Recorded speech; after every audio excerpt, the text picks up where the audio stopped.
या आज की क्लास में जो हम बात करेंगे वो रेस्टोरेशन पीरियड को लेकर के बात करेंगे। रेस्टोरेशन पीरियड का मतलब 17वीं सेंचुरी, और जो रेस्टोरेशन पीरियड है वो 1660 से 1700 ईस्वी तक रहा है। रेस्टोरेशन पीरियड को एज ऑफ जॉन ड्राइडेन के भी नाम से जाना जाता है।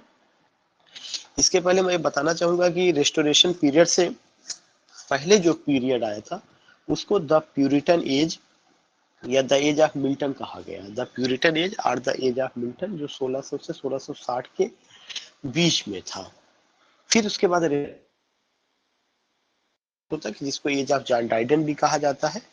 इसको रेस्टोरेशन पीरियड इसलिए किया गया था, किंग चार्ल्स सेकंड जो थे, एक समय जब जॉन मिल्टन का जमाना था, ओलिवर क्रॉमवेल बड़े लीडरों में से थे। उस समय जब चार्ल्स फर्स्ट की हत्या 1649 में कर दी जाती है तो चार्ल्स सेकंड इंग्लैंड छोड़ करके जो है कहाँ चले जाते हैं, इंग्लैंड छोड़ करके फ्रांस चले जाते हैं। लेकिन फ्रांस से उनकी वापसी 1660 को होती है और इंग्लिश थ्रोन को वो एक्वायर करते हैं, या आप कह सकते हैं उसमें उनका कोरोनेशन होता है। तो this period is known as restoration period. Second point I want to tell you कि जो ये रेस्टोरेशन पीरियड है, इसके जो वो थे चार्ल्स सेकंड, इसके जो बड़े जो किंग है वो क्या थे, चार्ल्स सेकंड है। और उनसे पहले उनके जो बेटे थे, और ये चार्ल्स सेकंड जो है चार्ल्स फर्स्ट के बेटे थे। चार्ल्स फर्स्ट का एजाजिनेशन हो चुका है, ये मैंने आपको बताया ही था। और चार्ल्स फर्स्ट का जो एजाजिनेशन हुआ था उनको डिफीट किया गया, बी हेडेड किया गया था। और चार्ल्स सेकेंड फिर जो है फ्रांस से उनकी वापसी इंग्लैंड को होती है। इसी वजह से इस पीरियड को रेस्टोरेशन पीरियड कहा जाता है। इस एज के जो सबसे बड़े राइटर हैं जॉन ड्राइडेन थे, और इस एज को एज ऑफ जॉन ड्राइडेन भी कहा जाता है।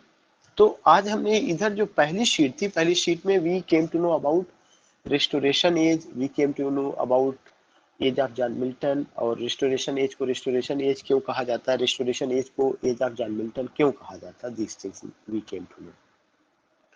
कुछ इससे रिलेटेड इंपॉर्टेंट क्वेश्चंस है which I would like to discuss with you. जो the period from 1660 to 1700 is called, 1660 ईस्वी से लेकर जो 1700 ईस्वी तक का पीरियड है उसको किस नाम से जाना जाता है, रेस्टोरेशन पीरियड के। तो आंसर बी। तो जो रेस्टोरेशन पीरियड है वो 1660 से 1700 ईस्वी तक रहा है, और रेस्टोरेशन पीरियड को एज ऑफ जॉन ड्राइडेन के भी नाम से जाना जाता है। Period is also called the age of Dryden. जो रेस्टोरेशन पीरियड है उसको हम एज ऑफ जॉन ड्राइडन के भी नाम से जानते हैं। The restoration period is also called the age of Dryden. जो रेस्टोरेशन पीरियड है उसको और जिस नाम से जाना जाता है उसको किस नाम से जाना जाता है, एज ऑफ जॉन ड्राइडन के नाम से जाना जाता है। तो आंसर आपका ये सही है। ये क्वेश्चन बहुत ही पॉपुलर है, बहुत ही इंपॉर्टेंट है, आपको इसे मेमोराइज करना है again and again. Next question है, who has been defeated and beheaded came back to England and became the king after the restoration in 1660।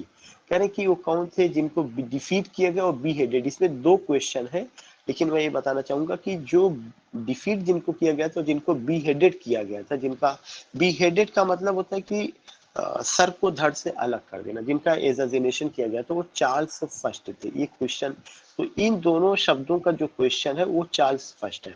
लेकिन दूसरा क्वेश्चन बन रहा है, और एक ऐसे राजा थे जो कि came back to England and became the king after the restoration in 1660। और एक दूसरा क्वेश्चन है कि वो कौन से राजा थे जो कि फ्रांस चले गए थे और फ्रांस से फिर उनकी वापसी होती है। वो घटना कब की, 1660 की। तो जो दूसरे राजा थे क्या थे, चार्ल्स सेकंड थे। इसमें आंसर सी दिया जा रहा है, लेकिन आपको दो क्वेश्चन समझना है। एक राजा जिनका नाम चार्ल्स फर्स्ट था, उनका हत्या या उनका एजाजिनेशन 1649 में किया जाता है। चार्ल्स फर्स्ट के बेटे चार्ल्स सेकंड अपने फादर की हत्या के बाद, जो ये घटना हुई थी 1649 में हुई थी, उसके बाद वो कहाँ चले जाते हैं, उसके बाद वो फ्रांस चले जाते हैं। कौन चला जाता है, चार्ल्स सेकंड, उनके बेटे।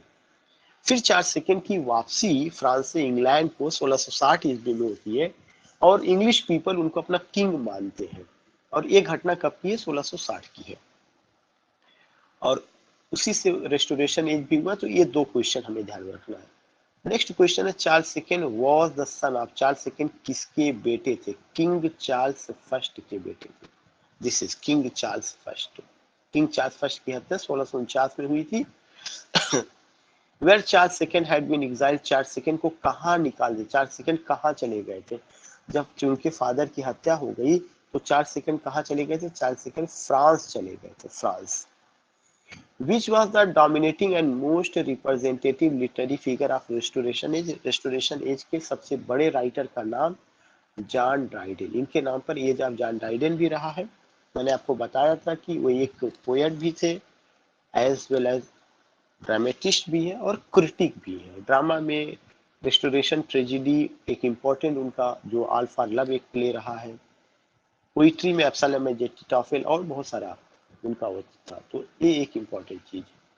नेक्स्ट क्वेश्चन है, who were previously controlling the country and supervising her literary social and moral standards were finally defeated.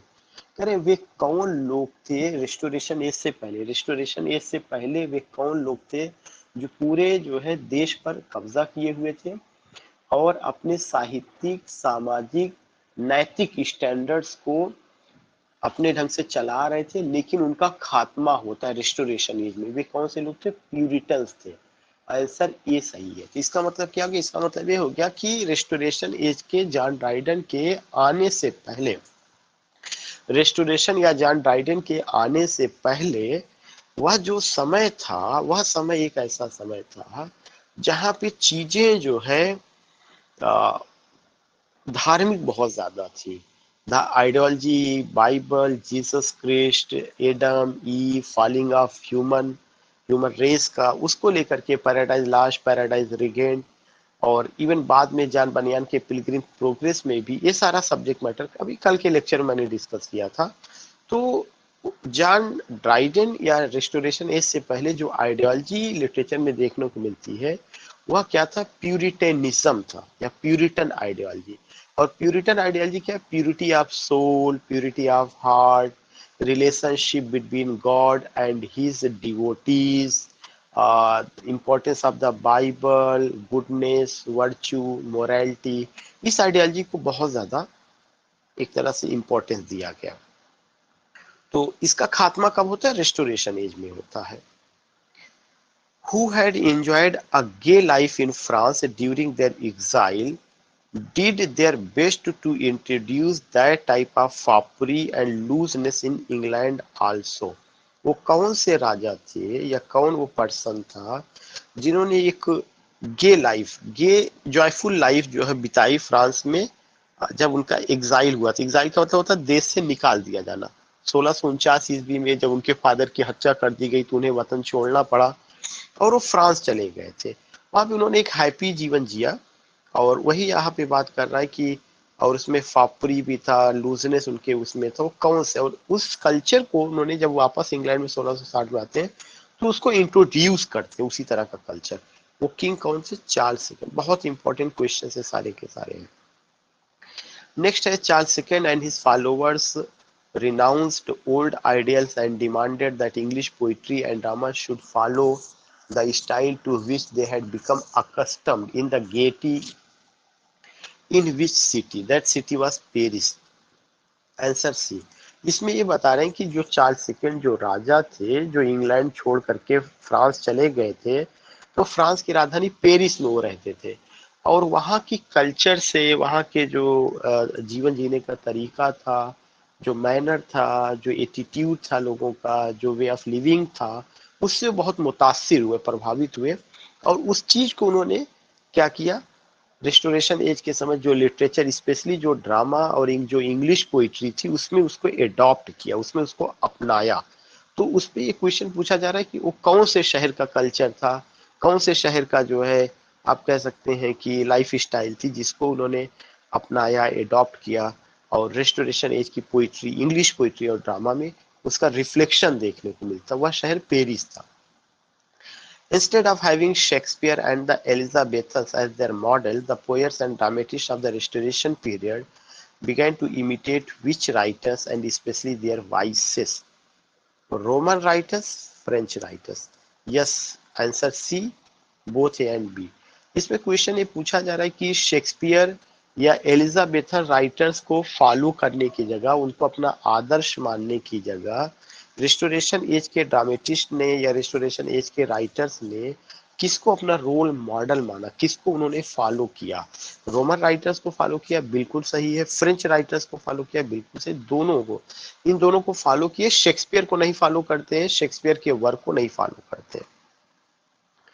Next question है, in English literature which contribution is are made by the writers of the restoration period? यानी English literature में वह कौन सा योगदान है जो restoration writers के द्वारा दिया गया है, या जैसे ये कहा जा सकता है कि रेस्टोरेशन राइटर्स को एक क्रेडिट जाता है कि they contributed in English literature realism, a tendency to preciseness. Realism का मतलब कोई भी घटना जो घटित हुई है वह वास्तविकता के धरातल पर है। दूसरा चीज की एक ऐसी प्रवृत्ति डेवलप करना कि सारी चीजों को संक्षिप्त में कहना। यस, ये दोनों चीजें हमें देखने को मिलती, both A and B. Answer C is right. तो यहाँ पे जो आंसर सही हो क्या, सी है। और इसमें क्वेश्चन क्या पूछा गया कि इंग्लिश लिटरेचर में रिस्टोरेशन पीरियड के राइटर्स का सबसे बड़ा कंट्रीब्यूशन क्या है? रियलिज्म, हर बात को वास्तविकता के धरातल पर प्रेजेंट करना। और टेंडेंसी, एक ऐसी टेंडेंसी, प्रवृत्ति डेवलप करना कि जो कि हर चीज को प्रिसाइज में कहना। For his poetry who adopted the easiest type of words form the heroic couple. करें फॉर हिज पोइट्री, उनकी पोइट्री के लिए, फॉर हिज पोइट्री, अपनी पोइट्री के लिए, who adopted the easiest type of words form, किन्होंने जो है एडॉप्ट किया हीरोइक कपलेट को? तो हीरोइक कपलेट जो इन तीनों में से जो आंसर है ड्राइडन, ड्राइडन ने हीरोइक कपलेट को एडॉप्ट किया और अपनी पोयम उन्होंने जो लिखा वो सब हीरोइक कपलेट में लिखा हुआ है। नेक्स्ट क्वेश्चन है लास्ट इस क्लास का, अंडर विच गाइडेंस, किसके गाइडेंस में the English writers evolve a style precise farmer and elegant? किसके लीडरशिप में या गाइडेंस में इंग्लिश राइटर्स ने एक ऐसी स्टाइल डेवलप की जिसमें प्रिसाइजनेस है, फॉर्मल जो है, जो एलिजांट है, और जिसे हम क्लासिक स्टाइल या क्लासिकल स्टाइल कहते हैं, वो जॉन ड्राइडन का है, जॉन ड्राइडन। तो thanks for listening, thanks for giving your beautiful company.